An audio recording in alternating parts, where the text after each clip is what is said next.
Hello, beer tubers, and welcome to another beer review with me, Peter, the master of hoppets, joined by Henry, the Jonge Goose. yes, this is phone style. Whoa, shit! Because we're having a beer dinner tonight. So, if you don't know, I talked about it in a couple of reviews. Henry and I were part of a beer guild, if you want to say it fancy, Yes.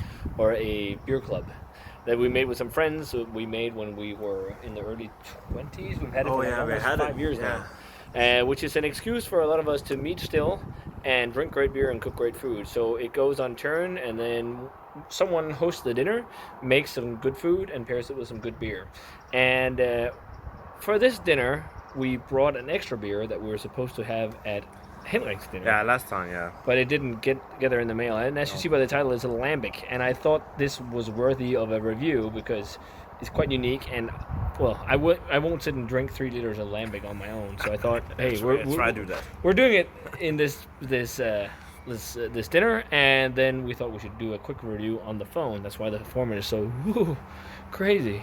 Oh, shit. And there's the beer. Oh. But, yeah, it's a Oud Beersel Lapsang. Seasick. Oh, yeah, shit. We're on the ocean, man. But yeah, dinners are going well. We had some strip loin, and we're drinking this. So this is a Jonge Lambic, and it's a part of the whole 3-liter bag-in-box limited series that they do at Oud Beersel, which is quite funny. They do experimental Lambic in 3-liter formats in bag-in-box. What the hell? I mean, make it smaller batch so you can drink it on your own. But hey, I mean, I guess they sell out quicker if it's bad. I guess you could have it in your fridge for a few days, can't you? You can, but I've actually tried. We used to get some. No, that was not Oud Beersel. That was Jardine at Ölkonsortet, the beer shop I worked at, and we served it as free samples because just to make an event.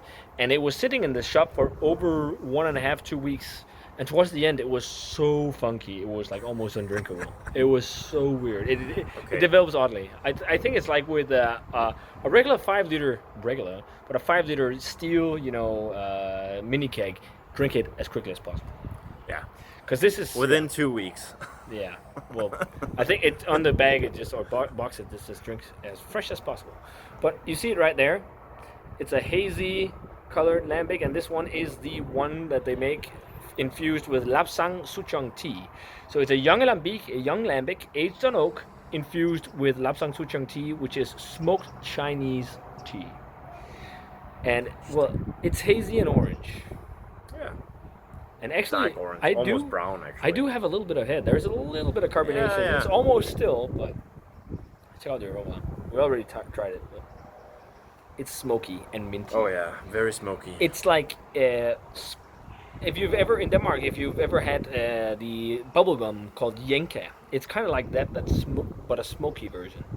Smoky Jenga. Yeah. And funky. It's like quite funky as well. And a bit tart. Yeah.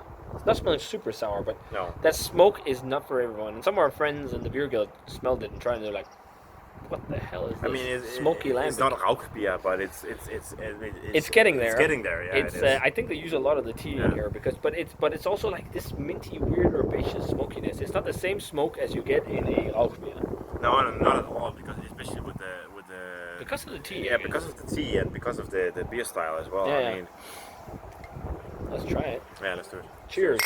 Oud Beersel Lapsang Souchong Lambic. Oh, it's weird. It's excellent. I think it's really refreshing because the carbonation is not really there, and it's not as sour because it's young. It's like tart and sour and really oaky, and then you have moderate funk, and then loads of smoke. Loads of smoke, yeah. Loads of smoke, and this, as I said, it's like minty flavor, which I guess is from the tea. But I think it's actually quite well balanced still. I mean, actually, the more I drink it, the more I like it. Yeah, because your palate it gets a bit used to the smokiness of it, so you something begins to develop. You don't feel in the first sip, but maybe in the third or fourth sip, it kind of starts to develop. And I will say it's one of the more, even though it's smoky, it's more drinkable than a lot of average lambic because it's not as sour and it's not as carbonated. So it's almost like drinking British cask ale, but it's funky lambic, pretty much. Yeah. Because the carbonation is the same as on a cask ale.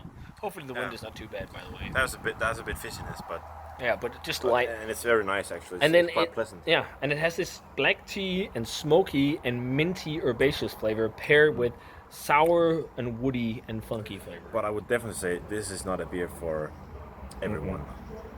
But the reason why I picked this one of all those bag and boxes is because it's the one that sounded most weird and different. Yeah. For the guild, even though I knew a lot of people in the guild would not like it, but I thought it would be the one that would be most interesting to try because it was also like raspberry and cherry. But you've already had that. When are you gonna have a smoked lambic ever again? Never. Maybe. Never. But I actually enjoy it. I'm actually gonna go straight 90. One of the lower grades I've given for a lambic, but I think it's refreshing and it's unique, and I love smoke.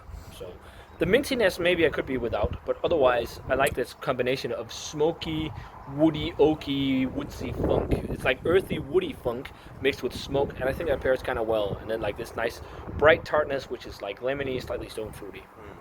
I'll give it a 90, but it's still a low grade for me for a lot of lambic, but I think it's enjoyable. I actually thought you would grade it a bit higher. I think I'm 92, 93 to be honest. Oh. Actually, but I'm surprised as well. It's also a little bit savory, isn't it? Yeah, it is a bit savory. It is a bit like meaty. Umami.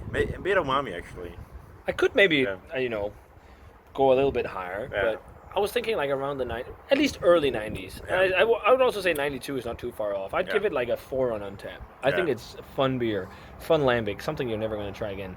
And you can see on the camera, I'm starting to shake a bit because I've been standing like this for almost 10 minutes now and it's hurting my arm. So let's wrap this up. But a 90, 92-ish for the Oud Beersel Lapsang Souchong Bag and Bugs Lambic, done quickly on the phone. Look at it. I always... While we've been shooting, I've been drinking the whole It glass is of really fucking refreshing, but I think it's the lack of carbonation. Yeah.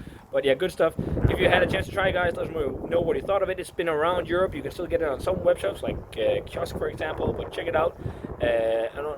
Also Køl, a Danish one. But yeah, check it out. If you've had it already, let us know what you thought of it. What was your favorite version of the new releases of Bag & Box Lambic from Oud Beersel? And I'm going to try and stop shaking now and putting this phone in my pocket and say thanks a ton for watching. As always, remember to comment, subscribe, check out the Facebook fan page and Twitter and Instagram. And we're going to say cheers and see you guys in another beer review.